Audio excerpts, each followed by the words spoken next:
안녕하세요 여러분, 한컴 인텔리전스의 박상희입니다. 이 프레젠테이션에서 저는 소프트웨어 구조 분석에 대해서 이야기하고자 하는데요.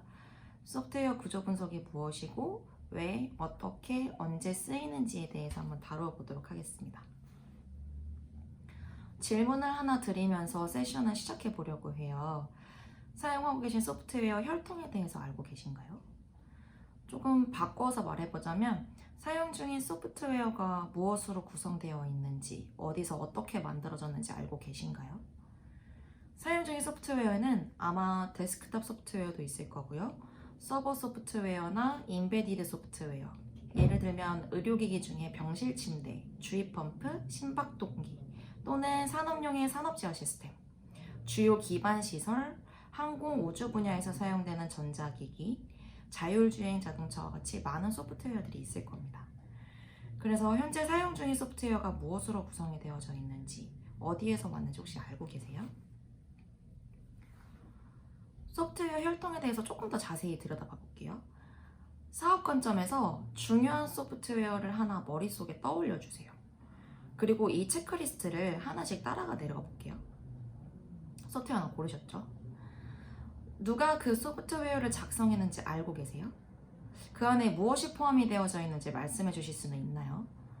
어떤 컴포넌트가 들어가 있는지, 그 컴포넌트들이 얼마나 오래되었는지, 5년이 됐는지 10년이 됐는지 알고 계신가요? 지난 5년 동안 사이버 보안 분야는 엄청나게 많이 변화했습니다. 그래서 만약 머릿속에 떠올리고 계신 그 소프트웨어에 10년이 된 컴포넌트가 있다면 보안 취약점은 없는지 한번 고려해 봐야 돼요. 그 소프트웨어에 알려진 취약점이 있는지 혹시 알고 계신가요? 소프트웨어 라이선스에 대해서는요.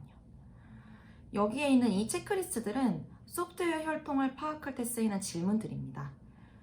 회사의 메인 프로젝트도 좋고요. 사용 중인 상용 소프트웨어도 좋습니다. 무엇이 됐던 중요한 소프트웨어 하나를 고르시고 이 리스트를 한번 체크해 보세요. 그리고 모르는 것이 무엇이 있는지를 한번 확인해 보는 거죠. 아마 누가 그 소프트웨어를 만들었는지는 알고 계실 거예요. 왜냐하면 상용 소프트웨어이거나 외주를 통해 개발을 했거나 직접 소프트웨어를 작성하셨을 거란 말이죠. 그래서 누가 개발했는지는 아마 알고 계실 겁니다.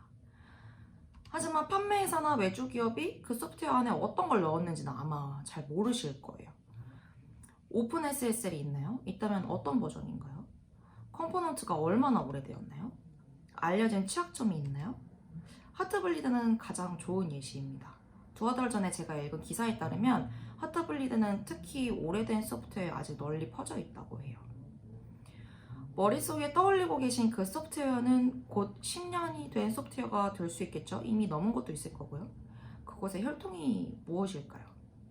제가 이 질문들을 자꾸 드리는 이유는 아마도 이 질문에 답을 못 하실 거라는 걸 제가 알고 있기 때문이에요.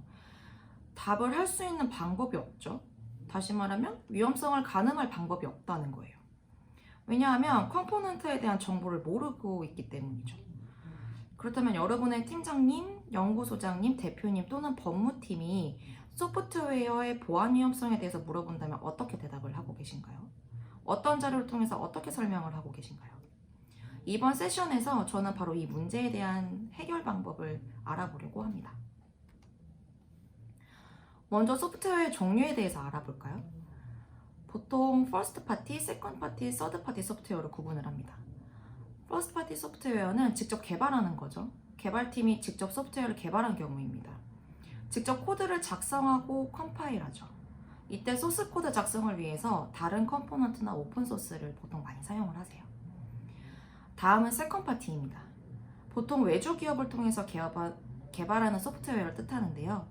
판매 기업, 용역회사, 담당자에게 개발을 부탁하는 것입니다. 우리는 이걸 세컨드 파티라고 부릅니다. 서드 파티는 완성 제품, 즉 코츠를 구매하는 건데요. 비주얼 스튜디오, 마이크로소프트 워드 또는 웹서버, 데이터베이스가 될 수 있겠죠. 이걸 서드 파티 코드라고 하고 그래픽 사용자 인터페이스나 라이브러리 같은 것도 있을 수가 있겠죠.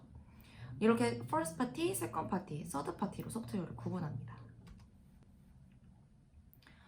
최신 소프트웨어는 대부분 재사용성을 기반으로 하고 있습니다. 여기에 적혀있는 수치는 모두 가트너에서 낸 통계 수치고요. 96%의 소프트웨어가 재사용한 컴포넌트를 사용하고 있다고 해요. 96%가 말이죠. 거의 전부라고 할 수 있어요. 4% 정도 차이로요. 이 중 40%의 컴포넌트가 위험한 취약점을 가지고 있다고 합니다.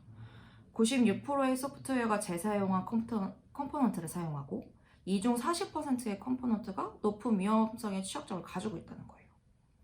다시 여쭤볼게요. 소프트웨어 안에 무엇이 있는지 모르는 상태에서 소프트웨어를 안다고 할 수 있을까요? 저는 이 수치에 대해서 어떻게 생각하시는지 다시 한번 여쭤보고 싶어요. 회사의 사업이 달려있는 소프트웨어일 거거든요. 직접 소프트웨어를 개발하고 계실 수도 있고 소프트웨어 개발 회사에서 대신 개발해 줄 수도 있겠죠. 내부 또는 대외용 소프트웨어일 수도 있어요. 어쩌면 이 영상을 보고 계신 분들 중에 자동차 OEM의 소프트웨어 통합 담당자분이 계실 수도 있습니다. 티어 1, 티어 2에서 개발한 소프트웨어를 통합하는 업무를 아마 하고 계시는데요. 또 다른 여러 곳에서 납품받은 소프트웨어를 통합하시는 분들도 계실 거예요. 어떤 담당자분들이 이 영상을 보고 계시던 다루고 있는 그 소프트웨어에 대해서 알고 계신지 한번 자문해 보셨으면 좋겠어요. 그렇다면 어떻게 소프트웨어 안에 컴포넌트가 구성이 되어져 있는지 알 수 있을까요? 만약에 소프트웨어가 퍼스트 파티 코드라면 이는 보통 소스 코드를 의미하죠. 내부에서 개발하고 있는 코드입니다. 이 경우에는 하실 수 있는 경우가 두 가지가 있는데요. 우선 정적 애플리케이션 보안 테스팅을 할 수 있어요. 이건 DevOps에서 제로데이 취약점을 찾기 위한 기술이죠. 프로그래밍 실수나 실행 시간 오류 같은 것들을 검출하고 제거하는 활동이 될 겁니다. 아주 중요한 부분이지만 이 영상에서는 제가 따로 다루지는 않을게요. 두 번째로는 소프트웨어 구조 분석을 할 수 있습니다. 소프트웨어 구성 분석은 외부에서 가져오는 코드를 확인하는 방법이에요. 예를 들면 다른 곳에서 라이브러리를 들여올 수 있겠죠. 그 라이브러리에는 OpenSS를 불러와서 컴파일하고 내 소스 코드에 링킹하는 소스 코드가 있을 수 있겠죠. 소프트웨어 구성 분석은 애플리케이션에 있는 재사용 컴포넌트를 탐지하기 위한 기술 또는 도구입니다. 또 NDA 취약점, 같은 말로는 알려진 취약점이라고 하죠. 이 NDA 취약점 및 오픈소스 라이브러리에 대한 정보를 보여줘요. 따라서 퍼스트 파티 코드가 있다면 아주 다행이에요. 이 모든 활동을 소스 코드에 적용시킬 수 있기 때문이죠. 근데 대부분의 경우에는 아마도 세컨드 파티나 서드 파티 코드를 가지고 계실 거고요. 이는 보통 바이너리나 라이브러리 코드로 가지고 계실 겁니다. 전송하고 공유하는 것이 소스 코드보다 쉽기 때문이죠. 또 IP 노출도 없을 거고요. 따라서 소프트웨어 안에 무엇이 있는지 알기 위한 유일한 방법은 판매자에게 품목 명세서를 요청하는 거예요. 이걸 오늘날 자주 쓰이는 용어인 SBOM이라고 하고요. 여기에는 소프트웨어를 구성하는 컴포넌트들이 적혀져 있습니다. SBOM을 조금 더 자세히 봐볼게요. 우리가 보안 응용 프로그램을 작성한다라고 했을 때 고려해야 되는 가장 중요한 포인트는 해커 입장에서 생각하는 거예요. 해커들이 어느 포인트로 공격을 할지 모르는 상태에서 내 프로그램을 진단하고 예방하는 일련의 활동들이 필요합니다. 단순 논리 오류나 코딩 실수를 확인하고 제거하는 활동이 아니에요. 해커들의 공격 포인트가 무엇인지 생각해야 되는데 라이브러리 취약점은 해커들이 아주 애용하는 공격 포인트 중 하나죠. 따라서 우리 회사의 보안이 정말 중요하다라고 하면 일단 컴포넌트에 대한 정보부터 확보를 해야 돼요. 제가 예시를 하나 가지고 왔는데요. 많은 분야 중에서 산업제어 시스템 분야에 종사 중이시라면 SBOM을 이제 확보하실 수 있으실 테고 그 안에는 이런 목록들이 들어가져 있을 거예요. 직접 쓴 코드, 미들웨어의 한 부분인 OPC UA, 통신 암호화를 위한 OpenSSL, 타이니 웹서버, 압축을 하거나 풀기 위한 ZIP 프로그램, 그리고 이 산업용 제어 시스템이 VXWorks 기반으로 구축되어 있을 수도 있겠죠. 저는 VXWorks 6.9.3을 가져왔습니다. 직접 쓴 코드는 first party 코드죠. 원하는 활동을 마음껏 하실 수 있고요. 컴포넌트 구성도 할 수 있어요. OPCUA는 서드 파티입니다. 라이브러리 형태죠. OpenSSL은 오픈소스고요. 타이니 웹서버는 세컨드 파티입니다. ZIP은 오픈소스고 VXWorks는 서드 파티입니다. 자, 여기 소프트웨어 컴포넌트 리스트가 있는데요. 몇 개의 컴포넌트에는 버전 정보가 있고요. 몇 개에는 없어요. 우리가 이 S밤을 보고 해야 되는 질문은 다음과 같습니다. 개발자가 무엇을 재사용했나요? 개발자가 다른 소프트웨어 컴포넌트는 사용했나요? OPC UA와 VXWorks는 무엇을 재사용했을까요? OPC UA와 VXWorks가 S밤을 작성하고 여러분들께 제공을 했나요? OpenSSL이 있네요. 1.1.1b가 맞는 버전인지 확신하시나요? 맞다면 이건 굉장히 오래된 버전입니다. 취약점이 있을 수도 있겠죠. 타이니 웹서버도 마찬가지예요. zip 프로그램은 다른 컴포넌트와 추이 종속성이 있나요? 제일 아래에 있는 VXWorks 6.9.3이 있어요. 괜찮아 보이죠? 이 S밤을 보면 어떤 컴포넌트들이 있는지 알 수 있어요. 버전 정보는 확실하지 않지만요. 얼마 전에 VXWorks 6.9.3에 취약점이 있다고 보고되었습니다. 해당 내용에 대한 링크는 제가 여기 적어놨고요. 저는 해당 보고 웹페이지에 스크린샷을 찍어왔습니다. 얼전 11은 11개의 취약점 리스트예요. 처음에는 VXWorks에는 11개의 취약점이라고 알려졌는데요. 사람들이 이에 대해서 알아보기 시작했고 이것이 VXWorks에 사용된 TCP/IP 스택 안에 있는 11개의 취약점이라는 것을 찾아냈습니다. 그리고 이 TCP/IP 스택은 다른 많은 운영체들에도 쓰였고요. VXWorks 6.9.3 안에 이 TCP/IP 스택을 사용하고 있었던 거죠. 저희가 방금 봤던 그 컴포넌트를 제가 그림으로 도식화해봤어요. 이 컴포넌트 중에 하나가 VXWorks, RTOS가 있었죠. 이 RTOS는 컴포넌트와 연관이 되어져 있는데 그 연결고리 밑단에는 인터픽 IP 넷이 있습니다. 이 인터픽 IP 넷이 취약한 부분이에요. 우리가 봤던 S밤 예시로는 이 정보까지 알 수가 없었죠. 따라서 판매사로부터 VXWorks가 표시된 S밤을 받는다고 해도 엄밀히 말하면 충분하지 않게 되는 겁니다. 실제적인 컴포넌트 리스트는 훨씬 자세해야 되고요. RTOS 밑에 무엇이 있는지를 알려줘야 됩니다. 그래야 저희가 어떤 취약점이 있는지 알고 사전에 방어를 할 수 있겠죠. 그렇다면 이제 문제는 판매 회사로부터 받은 S밤의 정보가 부족할 때 이런 정보들을 어떻게 디테일하게 얻을 수 있는가겠네요. 보통은 그 S밤조차 없기는 하죠. 그래서 다시 여러분들께 중요한 소프트웨어를 생각해보라고 여쭤볼게요. 그 소프트웨어 안에 어떤 컴포넌트들이 있는지 알고 계신가요? 혹은 S밤은 가지고 계신가요? 아마 대부분 아니다라고 대답하실 것 같은데요. S밤이 없고 가진 게 바이너리 코드뿐이라면 저희가 할 수 있는 게 뭐가 있을까요? ISO 21434에서도 S밤에 대한 필요성을 언급하고 있습니다. 이 페이지에는 ISO 21434 본문을 발췌한 내용이고요. 서드파티를 사용하는 경우에도 사이버 보안 요구사항을 충족해야 된다. 이를 위한 방법으로 코츠 제조사에서 제공하는 문서, S밤이 있어야 되고 해당 S밤이 충분한 정보를 가지고 있는지 증명을 해야 된다 라고 되어져 있어요. 또 코츠 제조사 문서가 불충분한 경우에는 자체적으로 사이버 보안 활동을 해야 된다 라고 하네요. 서드파티 제조사에서 S밤을 제공하는 경우가 거의 없기 때문에 아마 대부분은 사이버 보안 활동을 자체적으로 하게 되실 거예요. 다시 소프트웨어 구성 분석 기술로 와보도록 할게요. 제가 인터넷에서 가지고 온 자료고요. 링크는 아래쪽에 있습니다. 소프트웨어 구성 분석은 애플리케이션에 사용된 서드파티와 오픈소스 컴포넌트를 탐지하는 기술입니다. 모든 질문을 다 읽지는 않을게요. 온라인 세미나이기 때문에 잠시 일시정지 하시고 질문을 읽어보시는 것도 좋을 것 같아요. 애플리케이션에 사용된 서드파티와 오픈소스 코드들 그리고 사실 세컨파티 컴포넌트 또한 탐지할 수 있습니다. 여태 소스 코드 관점에서의 소프트웨어 구성 분석 SCA에 대해서 얘기해 봤는데요. 사실 소프트웨어 구성 분석의 다른 관점이 하나가 더 있어요. 소스 코드 레벨의 소프트웨어 구성 분석은 소스 코드 본문을 분석하죠. 하지만 사실 이건 퍼스트 파티 코드인 경우에만 가능한 얘기입니다.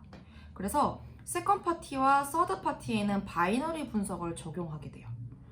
바이너리 소프트웨어 구성 분석은 퍼스트 파티, 세컨 파티, 서드 파티 모두 가능합니다. 하지만 확장성, 범위 측면에서 바이너리 소프트웨어 구성 분석이 어렵기 때문에 아직까지 하고 있지 못하죠. 하지만 이제 퍼스트 파티, 세컨드 파티, 서드 파티의 바이너리 구성 분석을 할 수 있는 좋은 방법이 있습니다. 근데 왜 바이너리 소프트웨어 구성 분석이 어려운 걸까요? 왜 컴포넌트 검출에 좋은 결과를 보는 것이 어려울까요? 왜냐하면 다양한 버전의 컴포넌트들을 가지고 있기 때문이에요. 다시 오픈 SSL을 다시 예로 생각해 볼게요. 여러 다양한 버전들이 매주, 매월 생기고 사라집니다. 그리고 그 차이가 굉장히 작기 때문에 모든 버전들을 파악하기가 어려워요. 그래서 내가 사용한 오픈 SSL이 정확하게 어떤 버전인지 알아내기가 어렵습니다. 뿐만 아니라 컴파일러도 관련이 있죠. 애플리케이션 1을 빌드한 컴파일러 1이 있고 애플리케이션 2를 위한 컴파일러 2가 있는데 이 둘이 같은 컴포넌트를 사용하지만 아주 작은 차이로 다르게 컴파일된다면 어떨까요? 다른 컴파일러 설정이나 최적화 때문에요. 세 번째로 코드 세그먼트가 어디에서 오는지 이해하기랑 굉장히 어렵죠. 바이너리 코드가 있어요. 0과 1로 이루어져 있겠죠. 이때 바이너리 세그먼트가 어디에서 왔고 어떻게 탐지할 수 있을까요? 마지막으로 모든 분석이 그렇겠지만 미탐률을 낮추고 정탐률을 높이는 방향으로 분석을 해야 됩니다. 근데 이게 참 어렵다는 거 우리 이미 알고 있어요.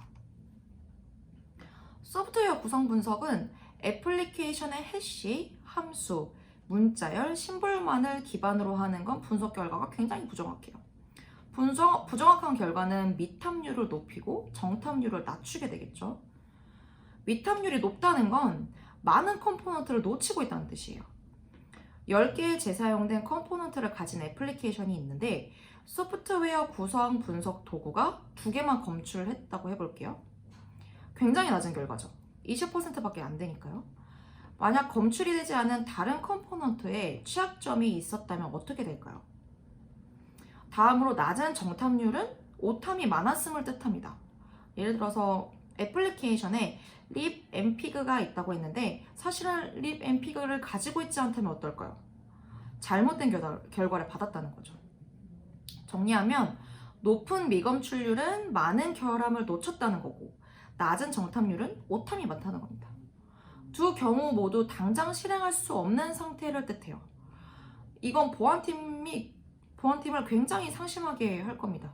사기가 꺾이겠죠. 소득 없는 고생을 굉장히 많이 하셨을 테니까요. 그래서 높은 정탐률, 낮은 미탐률을 가진 소프트웨어 구성 분석 도구를 다들 사용하고 싶어 하세요. 정보보호 담당자에게 가서 애플리케이션의 취약점을 발견했습니다. 중요한 비즈니스 애플리케이션이에요. 조치를 취해야 될 것 같습니다. 라고 말씀을 하실 수 있으려면 정확한 정보를 확보해야 되고 그 정보를 근거로 업무를 진행해야 되겠죠. 해시, 함수, 문자열, 심볼을 기반으로 하는 분석이 잘 되지 않는다는 걸 저희 모두 알고 있어요. 네이티브로 컴파일된 바이너리를 테스트할 수 있는 도구가 있습니다. 그라마테크라는 회사에서 개발한 도구인데요. 그라마테크는 15년 이상 정적 분석에 대해서 사업을 한 기업입니다. 정적 애플리케이션 보안 테스팅이라 불리는 것을 해오고 있고요. 이 테스팅을 일부러 네이티브 컴파일된 바이너리를 테스트하는 기술을 가지고 있습니다. 이 기술을 응용해서 바이너리를 대상으로 소프트웨어 구성 분석을 할 수 있어요. 해당 도구는 실제 애플리케이션 로직에 기반을 둔 바이너리 시그니처를 자동으로 만듭니다. 그보다 훨씬 깊게 들어갈 수 있는 도구이기 때문에 아주 정확한 매칭이 가능해지죠. 결과적으로는 높은 정탐률, 낮은 미탐률이 가능해진 겁니다. 다시 말해 높은 검축 능력과 신뢰도가 생기게 되죠. 손에 있는 정보를 담당자에게 가지고 가서 이 애플리케이션은 실행 가능하지만 문제가 있어요 라고 말할 수 있게 되는 거예요. 바이너리 소프트웨어 구성 분석의 다른 좋은 점은 컴파일러의 종속성으로부터 해방이 되는 거겠죠. 바이너리만 가지고 분석을 하는 거니까요. 코드 센트리라는 도구가 제가 조금 전에 설명드린 도구예요. 좋은 결과를 내는 소프트웨어 구성 분석 도구입니다. 이것은 낮은 미탐률과 높은 정탐률의 바이너리 컴포넌트 분석을 가능하게 하고요. S밤과 취약점 리스트를 제공합니다. 제가 잠시 뒤에 몇 개의 예시들을 소개해 드릴게요. 한 번의 스캔으로 컴포넌트 히스토리를 파악한 후에 애플리케이션이 정상이고 6개월 전 스캔한 애플리케이션도 정상입니다 라고 알려줄 수도 있어요. 네이티브 바이너리를 지원하고요. 온프레미스와 사스 타입의 라이선스를 제공합니다. 만약 회사에서 폐쇄망을 사용하고 계시면 온프레미스를 사용하시면 돼요. 특정 고객들에게 아주 유용할 거라 생각이 때문에. 이게 어떻게 작동을 할까요? 여기에 테스트 중인 애플리케이션이 있습니다. 어플리케이션 언더 테스트를 줄여서 제가 AUT라고 할게요. 이 애플리케이션을 코드 센트리로 돌리면 코드 센트리가 바이너리 인제스트, 즉 섭취라는 걸 시작해요. 이 애플리케이션을 가지고 와서 바이너리 분석기에 넣고 애플리케이션의 세메틱 시그니처를 만들어냅니다. 그 다음에 컴포넌트 매칭 알고리즘을 이용해서 이 애플리케이션을 알려진 컴포넌트 DB와 매칭을 시킵니다. 알려진 컴포넌트 DB는 오픈소스 컴포넌트로 이루어진 DB고요. 컴포넌트, 시그니처, 취약점, 라이센스 정보를 가지고 있어요. 여기 옆에 qt5GUI.dll이라는 컴포넌트와 취약점 리스트를 결과로 보여주네요. 오픈소스에 대한 정보를 담고 있는 알려진 컴포넌트 DB를 통해서 일을 할 수 있습니다. 여러분이 직접 프라이빗 컴포넌트 데이터베이스를 구축하실 수도 있어요. 이건 상업적 컴포넌트를 위한 DB인데요. 세컨드 파티나 서드 파티 컴포넌트가 대상이 되겠죠. 여러분만 판매회사로부터 정보를 받을 수 있기 때문에 직접 컴포넌트를 DB를 만드는 개념이라고 이해하시면 될 것 같아요. 컴포넌트와 취약점 리스트를 함께 작성해서 사용하시면 됩니다. 캐시DB는 만약 오늘 애플리케이션을 스캔하면 6개월 뒤에 취약한 컴포넌트가 있다는 메시지를 받을 수 있게 해주는 DB라고 보시면 돼요. 메타 정보를 업데이트하고요. 몇 개월 전에 스캔한 애플리케이션이 있는데 방금 스캔한 컴포넌트에 위약점이 있다라는 그런 메시지를 띄워서 보여줘요. 굉장히 유용하고 사용하기도 편하겠죠. 바이너리를 코드 센트리에 넣기만 하면 이런 3개의 기능들을 모두 사용하실 수 있을 테니까요. 앞서 말했듯이 코드 센트리는 다양한 컴포넌트 매칭 알고리즘을 가지고 있는데요. 그 중에 몇은 ISA, Instruction Set Architecture 상관없이 분석이 가능하고요. 몇은 특정 ISA에 국한이 되어져 있습니다. 위에 있는 박스는 특정 ISA에 국한되지 않는 것을 의미해요. 해시, 문자열, 심볼을 대상으로 머신러닝 알고리즘과 자연어 프로세스 알고리즘을 통해서 분석을 하는 거고요. 좀 더 복잡한 기술을 요하는 벡터 인베딩과 유사 검색이 있습니다. 컴포넌트 추상 로직과 애플리케이션 로직을 매칭시키는 건데요. 바이너리를 정말 높은 신뢰도로 매칭을 시키는 것을 의미해요. 코드 센트리는 네이티브로 컴파일된 바이너리에서 이 두 가지를 수행을 하고 있습니다. 지금까지 소스 코드 SCA, 소프트웨어 구성 분석과 바이너리 SCA에 대해서 얘기해 보았어요. 소스 코드 SCA는 개발 환경에서 분석을 하는 거였죠. 소스 코드가 있고 여기에 오픈소스에서 가져온 6개의 다른 컴포넌트가 있다고 했을 때 어쩌면 이 중에 2개만 최종 애플리케이션에 링킹이 되었을 수 있어요. 그래도 소프트웨어 구성 분석은 이 6개를 다 가지고 있다고 말할 거예요. 왜냐면 make 파일, define, 링크 명령어 때문에 실제로 2개만 썼다고 하더라도 2개만 썼는데 6개가 있다고 말을 해주는 거죠. 그래서 소스 코드 SCA는 많은 오금출이 나옵니다. 실제로 바이너리에 있지 않은데 있다고 보고해요. 소스 코드는 항상 이용 가능한 것도 아니죠. 특히 세컨드 파티나 서드 파티 소프트웨어는 소스 코드가 없거나 있어도 정확한 빌드 환경을 구축할 수는 없을 거예요. 그래서 소스 코드 SCA는 개발 환경에서 직접 분석해 볼 수 있지만 실제로 바이너리에 있지 않은 결과를 받게 됩니다. 바이너리 SCA가 훨씬 사용하기가 편하게 되는 거죠. 이 영상을 보고 계신 분들 중에는 아마 코드소나라는 정적 분석 도구를 사용하고 계신 분들이 많으실 거예요. 그래서 제가 제품 이해를 높여드리기 위해서 이 테이블을 작성해 보았는데요. SCA는 소프트웨어 구성 분석을 뜻하는 거였죠. SAST는 정적 애플리케이션 보안 테스트를 의미합니다. 여기 3개의 각 열에 코드 센트리 SCA, 코드소나 바이너리 SAST, 코드소나 소스 SAST가 있어요. 조금씩 다른 역할을 하고 있는데요. 코드 센트리는 바이너리를 넣으면 NDA 취약점을 보고합니다. 도구 운영을 위한 실질적인 전문 지식은 그렇게 많이 필요하지 않아요.